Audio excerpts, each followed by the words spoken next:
is it Forest in Springfield? Yes, yep. How you doing? Very well. Anyway, am I live? Yes, sir, you are. You are live. Oh, okay. Hi. Anyway, either the best Turing machine ever.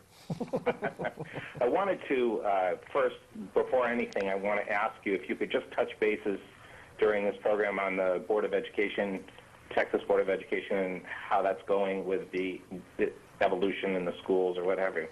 Yeah. Also, things were really bad, and then they got better, and they got bad again, and now we're waiting. The standards were put together by scientists and teachers, and they were good. And then Dan McElroy and some of the young Earth creationists on the Board of Education got together and said, we want to add in the strengths and weaknesses language, and things were bad. And then after some discussion and voting, the strengths and weaknesses language was removed, and things were good. And then Dan McElroy decided that wasn't enough, so now he's added something to question the strengths and weaknesses specifically of common ancestry. That rider, as far as I know, is still on there. The vote is coming up. For all of you people who give a damn about education, about science education, and you live in Texas, and some of you, even if you don't live in Texas, write the State Board of Education and let them know that you care. Get in touch with groups like Texas Freedom Network, Texas Citizens for Science Education, to find out what, if anything, you can do. It may be as simple as sending an email or writing a letter, because I guarantee you that the anti-evolutionist crowd is busy contacting the State Board of Education to congratulate them on standing up for cultural diversity or whatever. Diversity academic of thought. freedom. Academic freedom. Yeah, whatever nonsense That's they're the most trying to use. insidious thing about the whole thing. You know, they are presenting themselves, of course, as being the champions of academic freedom. Yeah. Right? Now, are there And links it's, on your website? On the ACA website, there's probably not a link, but I imagine... TFN.org is the Texas Freedom Network. They're like the top dogs in terms of, you know, keeping an eye on this sort of thing and keeping tabs on how you know, things are going with the SBO. TFN.org, you said? Yeah, TFN.org is the Texas Freedom Network, good group. Okay. Also, there's, I believe, TextScience.org is the website for Texas Citizens for Science. and you've got blog posts up. And I do, as and well. on the Atheist Experience blog, you know, whenever SBOE stuff, you know, comes up that I think is interesting and worthwhile, I'll do a little post there. And one thing that I did read recently is that the reason the SBOE got so bad, to where nearly half of it, nearly half the membership of the SBOE is a bunch of right-wing creationists, you know, fundamentalist Christian ideologues. The reason it got that bad is because historically, you know, don't want to sound partisan here, but this just tends to be how, you know, the bowling pins tend to fall. You know, on the Republican side is where the right-wing creationists tend to go, not so much on the Democratic side. But the Democrats in the state of Texas have never really considered the SBOE to be a particularly important election to concentrate their efforts on. They've set their sights higher on more, you know, legislative stuff. So they've kind of ignored the SBOE, and as a result, we now have this SBOE, which has become fodder for late-night comedians.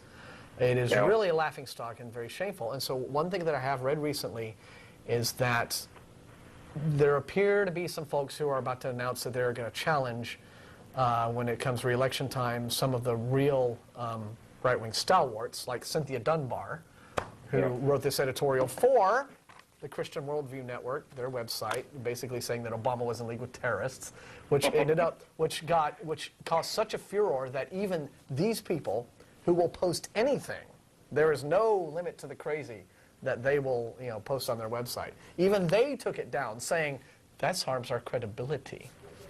When you have when you have the Christian Worldview Network worrying that you are not credible for them, yeah, you're pretty bad. So there may very well be some Democratic challengers. Yeah, and as Schilling pointed out on yesterday's Nonprofits, you know, even the Pope's science advisor is okay with evolution.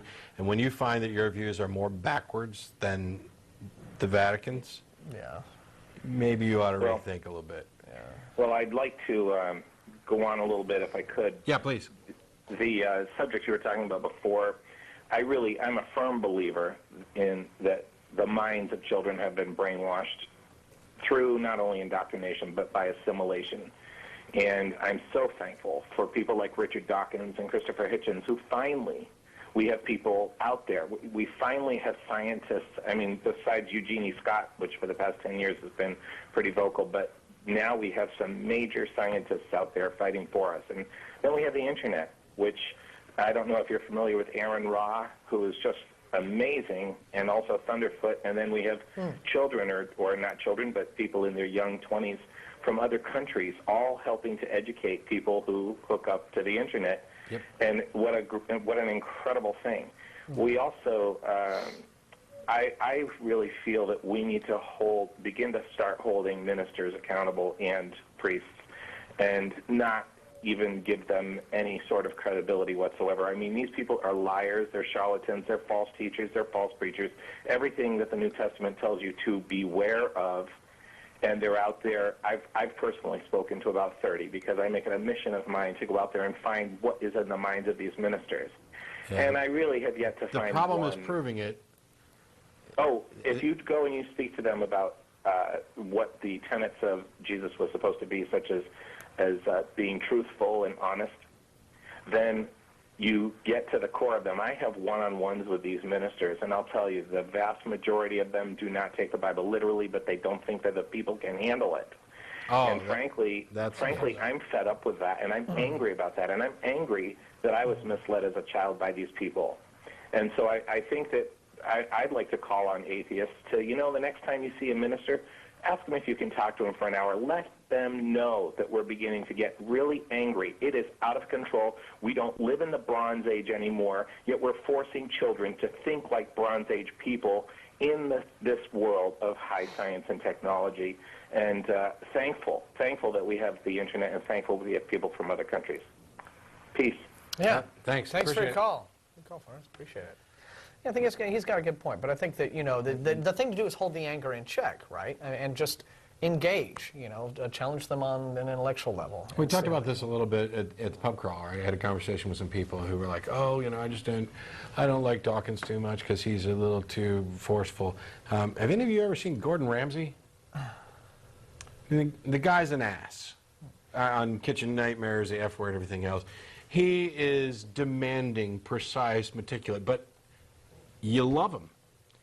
He is there for one reason, to create good food, and he's not going to tolerate any half-assness. I'm sure he plays it up a little bit extra on TV. But the thing is, he's not just forthright, he's an outright ass to people in order to get them to appreciate quality, effort.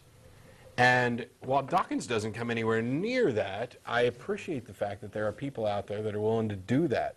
Because for every person who has abandoned superstitious thought through an application of reason and critical thinking, there's somebody else who had to take a different route. And one of those viable routes begins with ridicule. I'm sorry, but there are kids on the bus who stop believing in Santa Claus when the older kids tease them about it. That's the trigger that gets them to say, wow, could I really be so mistaken? And what we've done is we've created a society where in general we are kind of hands-off about, it was taboo to talk about religion, and you don't insult people's religion. And now, by the way, we have the United Nations attempting to pass a binding resolution that would pretty much eliminate the rights of individuals to criticize religions. It's appalling. It's absolutely appalling.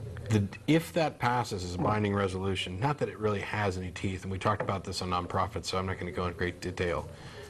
If that happens, I guarantee you there will be a special edition of the Atheist Experience that sets out to violate in every way possible that binding resolution, because how dare you sacrifice the very principles that organization was supposed to be founded to ensure, to better the world, by kowtowing to people who'd rather not have their feelings hurt because their particular superstition is being picked on by somebody else. Yeah, and as Dawkins has taken to pointing out in some of his most recent lectures, our feelings are hurt. We're offended.